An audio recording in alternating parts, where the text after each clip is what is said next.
मैं अंकुर विश्वकर्मा आप सभी का स्वागत करता हूं एजुकेशन वॉरियर में। मैं आपको पहली वीडियो में परसेंटेज पढ़ा चुका हूं। आज मैं उसका सेकंड पार्ट आपको पढ़ाने जा रहा हूं। तो आज हम सेकंड पार्ट शुरू करते हैं परसेंटेज का। तो चलिए आज हम शुरू करते हैं। तो पहला क्वेश्चन है हमारा, ए बी तथा सी के वेतन के अनुपात क्रमशः 1:3:4 है।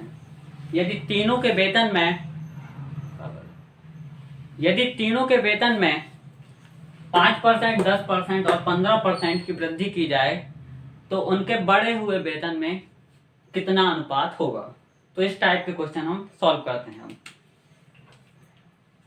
तो ए बी सी तीनों का अनुपात दिया हुआ है हमें, ए अनुपात बी अनुपात सी 1:3:4। तो अनुपात को हम एक अनुपात को मानेंगे हम 100 और 3 अनुपात को मानेंगे 300 और 4 को 400, क्योंकि हम अनुपात में इनको बढ़ाकर लिख सकते हैं, क्योंकि बाद में काटने पर हमें 1:3:4 मिल जाएगा। इसलिए हम इसको 100, 300, 400 लिख सकते हैं। अब ए के वेतन में 5% की वृद्धि की गई। तो ए का वेतन है 100, इसमें 5% की वृद्धि यानी कि 105%। इसका बढ़ा हुआ वेतन 105% होगा, यानी कि ए का वेतन बढ़ने के बाद 105 हो जाएगा। अब बी के वेतन में 10% की वृद्धि की गई है। तो 300 में हम 10% की वृद्धि करेंगे, यानी कि 110%। बढ़ने के बाद 110% होगा, तो आएगा हमारा 330। तो बी का वेतन भी बढ़कर 330 हो जाएगा। अब सी का वेतन है 400, इसमें 15% की वृद्धि होगी, यानी कि 115%। तो इसको हम काटेंगे तो आएगा हमारा 460। तो हमें तीनों के बढ़े हुए वेतन मिल चुके हैं। अब हम तीनों का अनुपात निकाल सकते हैं। तो हम तीनों का अनुपात निकालेंगे, ए अनुपात बी अनुपात सी। ए का वेतन है 105, बी का वेतन है 330 और सी का है 460। अब हम इसे 5 से भाग देंगे। 5 दूनी 10, 5 एकम 5, 5 छक्का 30, 5 छक्का 30, 5 नाम 45, 5 दूनी 10। तो फ्रेंड्स, अब ये हमारा अनुपात इससे ज्यादा नहीं कर सकता, तो ये हमारा अनुपात होगा, यानी कि इनका बड़ा हुआ अनुपात होगा 21:66:92। तो इस टाइप के सारे क्वेश्चन आप इनको 100 से मल्टीप्लाई करके आराम से सॉल्व कर सकते हैं। अगर यदि आप यहीं से सॉल्व करेंगे तो आपको बहुत ज़्यादा कैलकुलेशन पड़ेगा। अगर ये आप इस तरह से करेंगे तो आपको बहुत ही आसानी से सॉल्यूशन मिल जाएगा। गाइस, अब हमारा अगला क्वेश्चन है, एक उम्मीदवार को किसी परीक्षा में उत्तीर्ण होने के लिए 40% अंक प्राप्त करने जरूरी हैं।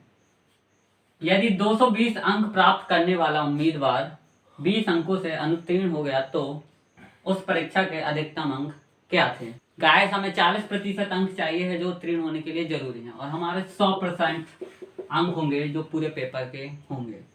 यानी कि हमें यहाँ पर उम्मीदवार को 220 अंक मिले और वो 20 अंकों से फेल हो गया, 20 अंकों से फेल हो गया और 220 अंक मिले, यानी कि टोटल अंक से जो वो 40% के बराबर होंगे। 20 अंकों से फेल हो गया, उसको 220 अंक मिले। अगर वो 20 अंक इसको मिल जाते, यानी कि वो पास हो जाता और 40% अंक मिल जाते। तो 40% अंक होंगे 220 + 20, यानी कि 240 बराबर 40%। 40% बराबर 240, तो 1% बराबर 240/40। हमें 100% निकालना है, तो हम 100 का गुणा करेंगे। 100% बराबर 240/40 × 100।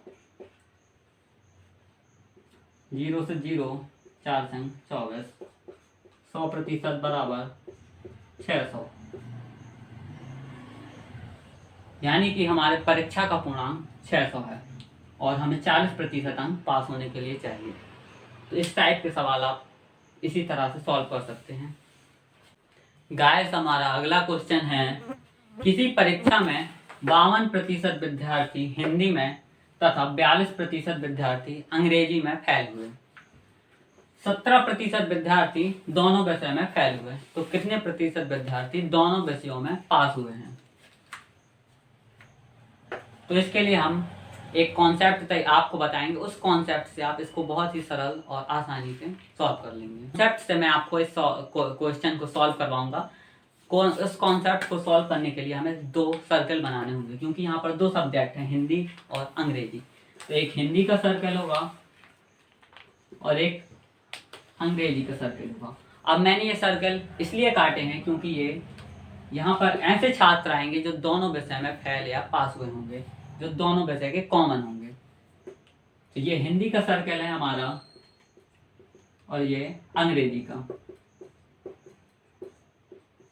अब हिंदी में फेल हुए छात्र हैं 52% और अंग्रेजी में फेल हुए छात्र हैं 42% और दोनों में फेल हुए छात्र हैं 17%। ये हमारे केवल हिंदी और ये केवल अंग्रेजी के छात्र नहीं हैं, इनमें हमारे 17% दोनों में फेल भी शामिल हैं। तो हम पहले केवल हिंदी में जो फेल हुए हैं उन छात्रों को अलग निकालेंगे। तो जो केवल हिंदी में फेल हुए हैं उसमें से हम जो दोनों में फेल हुए हैं उनको माइनस कर देंगे। 52% माइनस 17%, तो आ जाएगा हमारा 35%। हिंदी जो केवल हिंदी में फेल हुए हैं वो है हमारे 35% और जो केवल अंग्रेजी में फेल हुए हैं वो होंगे हमारे 42% माइनस 17%, यानी कि 25%। ये केवल सिर्फ हिंदी में फेल हुए छात्र हैं और ये केवल अंग्रेजी में फेल हुए छात्र हैं और दोनों में फेल हुए छात्र हैं हमारे 17%, यानी कि टोटल हमारे फेल हुए छात्र हैं 35%, 17% और 25%, यानी कि टोटल छात्र हैं 35% प्लस 17% प्लस 25%, यानी कि 77%। तो गाइस हमारे तो टोटल प्रतिशत फेल हुए छात्र हैं हमारे 77%, यानी कि जो हिंदी इंग्लिश और दोनों में फेल हुए छात्र हैं वो हैं 77%। तो हमारे दोनों में पास हुए छात्र कितने होंगे? तो हम टोटल छात्र होंगे 100%। यदि कोई भी स्कूल कॉलेज या कोई भी विषय हो तो 100% होगा, क्योंकि वहाँ पर 100% अंक होंगे। यहाँ हमारे 77% हैं जो फेल हुए हैं, तो जो पास हुए होंगे तो 100 में से जितने 77% माइनस कर देंगे हम, तो जितने भी आएगा वो हमारे पास हुए छात्र होंगे। तो हमारे टोटल छात्र होंगे 100%, उसमें से हम 77% माइनस कर देंगे जो फेल हुए हैं, तो हमारे 23% छात्र हैं जो केवल उत्तीर्ण होंगे, वो भी दोनों सब्जेक्ट में। तो गाइस हमारा आंसर होगा 23%। इस टाइप के सवाल आप इस सर्कल वाले कॉन्सेप्ट से आसानी से सॉल्व कर सकते हैं।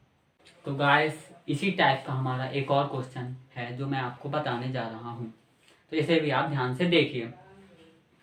किसी परीक्षा में 60% उम्मीदवार अंग्रेजी में तथा 70% उम्मीदवार गणित में उत्तीर्ण हुए, किंतु 20% उम्मीदवार दोनों में अनुत्तीर्ण हुए। यहाँ पर हमें 60% और 70% उत्तीर्ण दिए गए हैं और दोनों में जो उम्मीदवार हैं वो अनुत्तीर्ण दिए हुए हैं। यदि 2500 उम्मीदवार दोनों विषयों में उत्तीर्ण हुए हों तो परीक्षा में उम्मीदवारों की कुल संख्या कितनी है? अब यहाँ पर हमें ये उत्तीर्ण है और ये अनुत्तीर्ण दिए हुए हैं, तो हमारे कुल विद्यार्थी होंगे परीक्षा में 100%। अब यहाँ पर 60% अंग्रेजी में उत्तीर्ण हुए हैं और 70% गणित में उत्तीर्ण हुए हैं, ये हमारे उत्तीर्ण हैं। तो जब 60% अंग्रेजी में उत्तीर्ण हुए हैं तो 100 में से तो 40% हमारे अंग्रेजी में अनुत्तीर्ण छात्र होंगे। तो हमारे अनुत्तीर्ण छात्र होंगे अंग्रेजी के 40% और गणित के 70% उत्तीर्ण हैं, तो 30% अनुत्तीर्ण होंगे। अब हमें यहाँ पर दोनों अनुत्तीर्ण दिए गए हैं और हमने यहाँ पर दोनों को अनुत्तीर्ण निकाल लिया है। अब हम अपने कॉन्सेप्ट से इस सवाल को आसानी से सॉल्व कर सकते हैं। तो हमारा कॉन्सेप्ट हम लगाते हैं। यहाँ पर अंग्रेजी, तो ये गणित के छात्र हैं और ये दोनों हैं, तो 40% अनुत्तीर्ण हुए हैं अंग्रेजी में और 30% गणित में अनुत्तीर्ण हुए हैं और 20% छात्र दोनों में अनुत्तीर्ण हुए हैं। अब हम यहाँ पर केवल अंग्रेजी में अनुत्तीर्ण छात्र निकालेंगे तो वो होंगे 40% माइनस 20% बराबर 20% छात्र हैं जो केवल अंग्रेजी में अनुत्तीर्ण हुए हैं। और यहाँ पर गणित में अनुत्तीर्ण छात्र होंगे 30% माइनस 20% बराबर 10%। 10% छात्र ऐसे हैं जो केवल गणित में अनुत्तीर्ण हुए हैं और 20% जो केवल अंग्रेजी में अनुत्तीर्ण हुए हैं। तो अब हमें निकालना है कि कितने छात्र हैं जो दोनों में उत्तीर्ण हुए हैं। तो दोनों में पहले हम अनुत्तीर्ण, पूरे टोटल अनुत्तीर्ण है जो, उनको निकालेंगे। तो 20% अंग्रेजी के, 10% गणित में अनुत्तीर्ण है और 20% हमारे दोनों में अनुत्तीर्ण है, यानी कि कुल 50% छात्र अनुत्तीर्ण हैं। जब 100 में से 50% छात्र अनुत्तीर्ण हैं तो हमारे बाकी जो छात्र होंगे वो उत्तीर्ण होंगे। ये अनुत्तीर्ण है, ये उत्तीर्ण छात्र होंगे जो दोनों में उत्तीर्ण होंगे।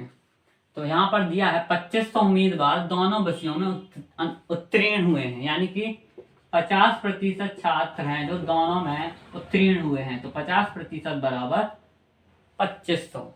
अब हमें निकालना है 100%, तो 1% बराबर 2500 बटे 50। तो 100% बराबर 2500 बटे 50 गुणे 100। 50 दूनी 100 बराबर 5000 छात्र। तो हमारे परीक्षा में जो कुल छात्र थे वो 5000 छात्र थे। फ्रेंड्स, हमारा अगला क्वेश्चन है अब, एक कक्षा की एक परीक्षा में लड़कियों के औसत प्राप्तांक 73 हैं और लड़कों के 71 थे। पूरी कक्षा में औसत प्राप्तांक 71.8 थे। तो उस कक्षा में कितनी लड़कियां कितने प्रतिशत हैं? तो इसके लिए हम एक कॉन्सेप्ट यूज करेंगे। वो कॉन्सेप्ट आप देखिए। लड़कियां, यहाँ लिखेंगे हम लड़कियां और यहाँ लड़के। लड़कियों के औसत प्राप्तांक है 73, लड़कों के औसत प्राप्तांक है 71 और पूरी कक्षा के औसत प्राप्तांक हम लिखेंगे इन दोनों के बीच में, यानी कि 71.8। ये दोनों मिला के पूरी कक्षा के औसत प्राप्तांक हैं। अब हम इससे इसको माइनस करेंगे, इससे इसको माइनस करेंगे। 71.8 से हम 71 माइनस करेंगे तो आएगा 0.8। 73 में से 71.8 माइनस करेंगे तो आएगा 1.2। यानी कि कक्षा में लड़कियां हैं 0.8 और लड़के हैं 1.2। ये हमारा अनुपात है। इस कॉन्सेप्ट में हम अनुपात निकालते हैं। तो हम इसको दशमलव हटाएंगे, नीचे आएगा 10, यहाँ पे भी 10, 10 से 10 कट जाएगा, 8:12। 4 दूनी 8, 4 3 12। तो हमारा अनुपात है 2:3, यानी कि कक्षा में 2x लड़कियां हैं और 3x लड़के हैं। क्योंकि हम अनुपात को x में मानेंगे तो 2x लड़कियां हैं और 3x लड़के। तो 2x लड़कियां और 3x लड़के हैं तो टोटल हमारे पूरी कक्षा के छात्र होंगे 5x। पूरी कक्षा के छात्र हैं 5x। हमें लड़कियों का प्रतिशत निकालना है। तो प्रतिशत निकालने के लिए हम बटे के नीचे आएगा हमारा टोटल जितने छात्र हैं वो, क्योंकि हमें यहाँ 5x से प्रतिशत निकालना है 2x का। तो लड़कियों का लड़कों से प्रतिशत निकालने के लिए 100% का गुणा, x से x कटेगा, 5 दूनी 10, यानी कि 40%। हमारा आंसर होगा 40%। कक्षा में लड़कियों का प्रतिशत है 40%। तो इस कॉन्सेप्ट से आप इस तरह के क्वेश्चन आसानी से सॉल्व कर सकते हैं। फ्रेंड्स, हमारा परसेंटेज का अगला क्वेश्चन है, अरविंद अपनी आय का 75% खर्च करता है और शेष बचा लेता है। यदि उसकी आय में 20% की वृद्धि हो जाने पर वह अपने खर्च में 10% की वृद्धि कर लेता है। आय में 20% की वृद्धि हो जाने पर खर्च में 10% की वृद्धि कर लेता है, तो उसकी बचत में कितने प्रतिशत की वृद्धि होगी? इस टाइप के क्वेश्चन हम सॉल्व करेंगे। आय बराबर होगा हमारा, आय होती है जो हम बचत करते हैं और जो खर्च करते हैं उनका योग होगा हमारा आय, यानी कि जितनी हमने बचत की और प्लस खर्च किया और बचत किया वो टोटल आय के बराबर होगा। तो हमारी आय होगी 100%, क्योंकि कोई भी चीज पहले 100% होती है। अब यहाँ पर खर्च किया है 75%, अरविंद ने 75% खर्च किया है, तो 25% बचत की होगी, क्योंकि दोनों का योग हमारा होगा 100%। अब आय में 20% की वृद्धि हो गई, तो हम जितनी वृद्धि होगी उतने का गुणा कर देंगे। और खर्च में 10% की वृद्धि हो कर लेता है, तो खर्च में हम 10% का गुणा कर देंगे। जितने प्रतिशत की वृद्धि होगी हम उतने प्रतिशत का गुणा करेंगे। और यहाँ पर हमें निकालना है कि बचत में कितने प्रतिशत की वृद्धि होगी, तो हमें नहीं पता, तो हम लिखेंगे x प्रतिशत की वृद्धि होगी। अब हम इसे सॉल्व कर लेंगे, तो यहाँ हमारा आएगा 2000 बराबर 25x प्लस 750। 750 को हम इस साइड भेज देंगे, पक्षांतर करेंगे तो आएगा 25x बराबर 2000 माइनस 750, तो 25x बराबर 1250। x बराबर होगा 1250 बटे 25, 25 पंचे 125 बराबर 50, यानी कि x बराबर होगा 50। हमारा x का मान आया 50, यानी कि हमारी बचत में होगी 50% की वृद्धि, क्योंकि हम यहाँ पर जितनी वृद्धि होती है उसका गुणा करते हैं। तो हमने x का गुणा किया, x का मान है 50, तो 50% की वृद्धि होगी। गाइस, अब हमारा अगला क्वेश्चन है, किसी वस्तु की कीमत में 21% की कमी करने पर कोई व्यक्ति 100 रुपये में 3 किलोग्राम वस्तु अधिक खरीद सकता है, तो उसकी प्रति किलोग्राम कम की गई कीमत क्या होगी।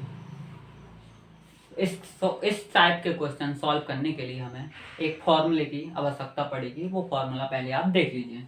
फॉर्मूला है प्रतिशत बटे 100 गुणे मूल्य बटे मात्रा, वो भी किलोग्राम में। यहाँ पर जो मात्रा होगी वो किलोग्राम में होनी चाहिए। यह हमारा फॉर्मूला है, प्रतिशत बटे 100 गुणे मूल्य बटे मात्रा किलोग्राम में। इस फॉर्मूले से हम डायरेक्टली इस क्वेश्चन को सॉल्व कर सकते हैं। तो हमारा प्रतिशत है 21% बटे 100 गुणे मूल्य है 100, और 3 किलोग्राम वस्तु अधिक खरीद सकता है, यानी कि मात्रा है 3 किलोग्राम। हम इसको सॉल्व कर लेंगे, हमें डायरेक्टली आंसर मिल जाएगा। 100 से 100 कट जाएगा, 3 एकम 3, 3 7 21, हमारा आंसर होगा 7 रुपये, यानी कि प्रति किलोग्राम कम की गई कीमत है 7 रुपये। ये हमारा आंसर है। इस फॉर्मूले से आप इस टाइप के सारे क्वेश्चन सेकंड में सॉल्व कर लेंगे। तो गाइस, इस वीडियो में सिर्फ इतना ही है। अगली वीडियो में मैं आपको नेक्स्ट चैप्टर पढ़ाऊंगा, क्योंकि परसेंटेज चैप्टर अब खत्म हो चुका है। तो अगली वीडियो आप ज़रूर देखिए और हमें सपोर्ट करिए और हमारे चैनल को सब्सक्राइब कीजिए। धन्यवाद। जय हिंद, जय भारत।